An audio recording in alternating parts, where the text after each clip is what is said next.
Bonjour, una K0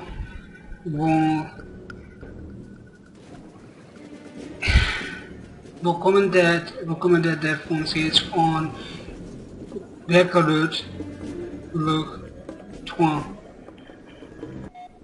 Hello, this is KT0 bringing out the free commentary on Cannibal Republic. For today we have a very entertaining game from the two players, one Empire player whose name is Eminence, spawning on the right side of the map, and Meniek, our very familiar good allies player.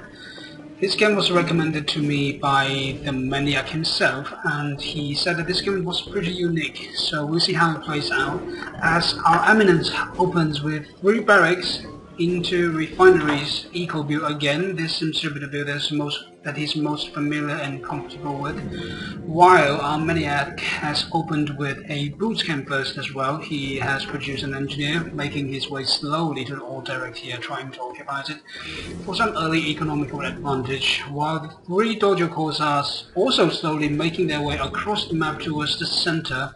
I don't know whether they will cross paths with a dog or not. If they do, they'll be pretty amusing. And we see 1 refinery for our Meniek. The allies player is up and is inexplicably moving his prospector into the water. I don't know what he's planning to do. It seems he is going to look for an early expand here to this location to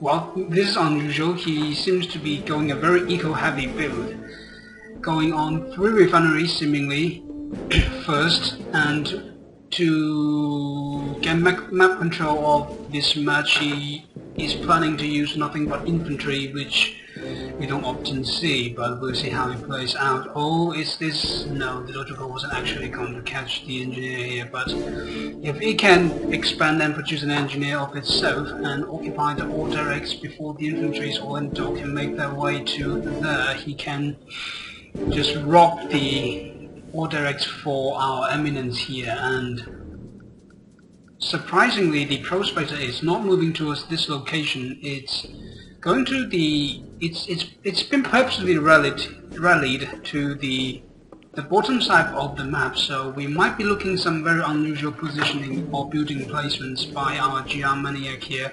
And he's also moving his MCV, which is very interesting. Normally, when an allies player moves his MCV, that means he's going to expand to somewhere, say on the Cannibal Republic's particular map is this topside location at 11 o'clock here, but he's also spent quite a lot, that's 1,100 resource to build a new prospector while he's moving his O1 towards his opponent's base. Oh! Can we be possibly looking at a modified base rush here, and not exactly moving your MCV towards your opponent's base, but a prospector hit about just when I was about to say that. Meniek has proven me completely wrong as he expands a command hub at, what is this, 530 of the map, seemingly, and he has built an air base, of course, and is looking for air dominance for the allies player regularly now.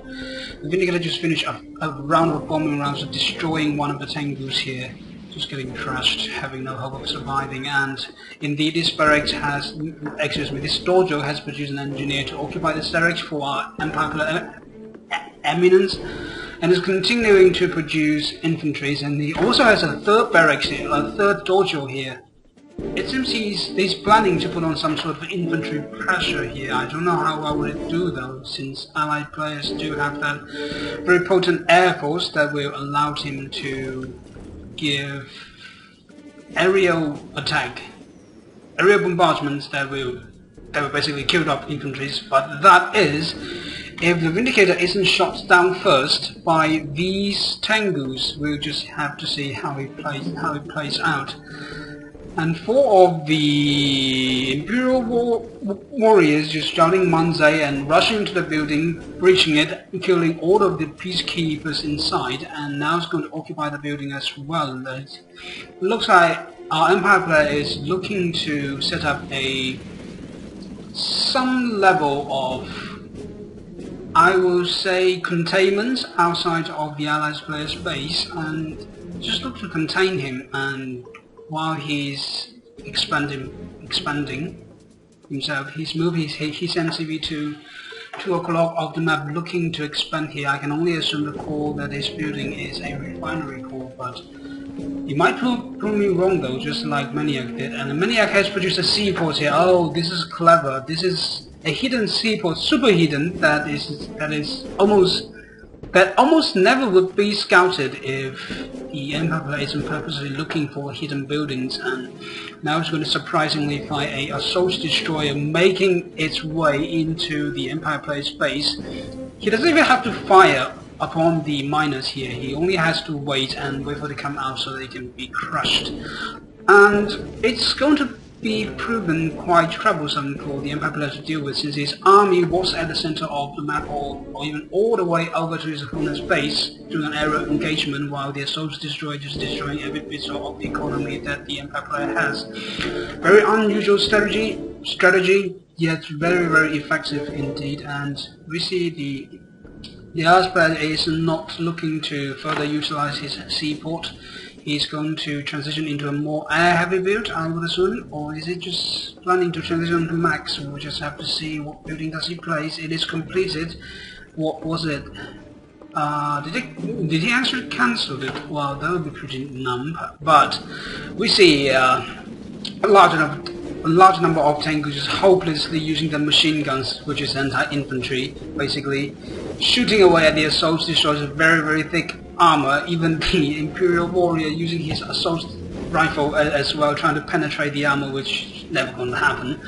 And 2 of the Apollos just trying to prevent the Tengus from lifting off so that it can be killed off by this only 1 assault destroyer here. How effective is that? Just using 1 assault destroyer to destroy your opponent's whole economy, and now it's crushing all of the remaining attacking combat units as well. And once these are killed off, the Allies player just can roam free. I mean, he can just be producing units all day and take up as much as he likes without any resistance whatsoever. And we see indeed almost all of the Tengus were destroyed, and the Empire player doesn't really have enough money to build any sort of decisive force to counter this strategy here.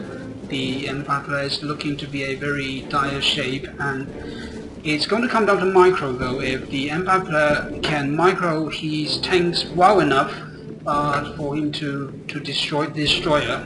Destroy the destroyer is very counter-intriguing, but hey, if you can micro enough, the tsunami tanks always outmaneuver the very immobile assault destroyer here, and be very cost-effective indeed, and making its way to the location of the hidden structure cluster here. The Empire player seemingly is going to find out about this location, but looks like not.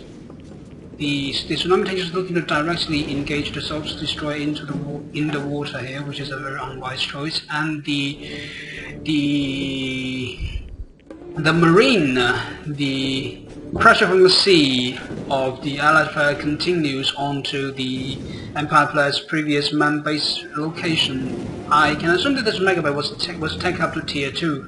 That's why I can produce tank, yeah. So keep in mind that as an Empire player, you have to take up every single unit's production facilities in order to produce higher tier units. So if you lose one, that will be a very big drawback for you, because you have to retag, and obviously it takes time.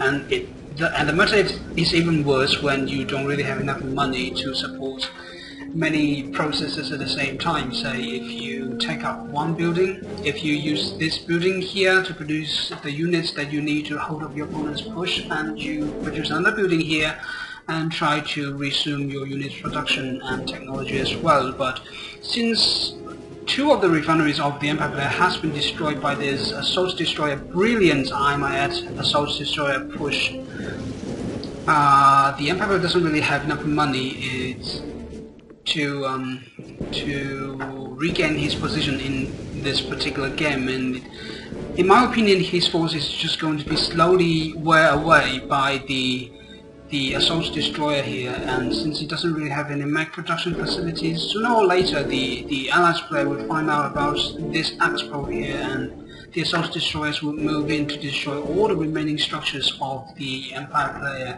there. And since the Allies player has been allowed to roam free this entire game, he can do whatever the hell he likes, and he has decided to move to tropical of the map and expand there.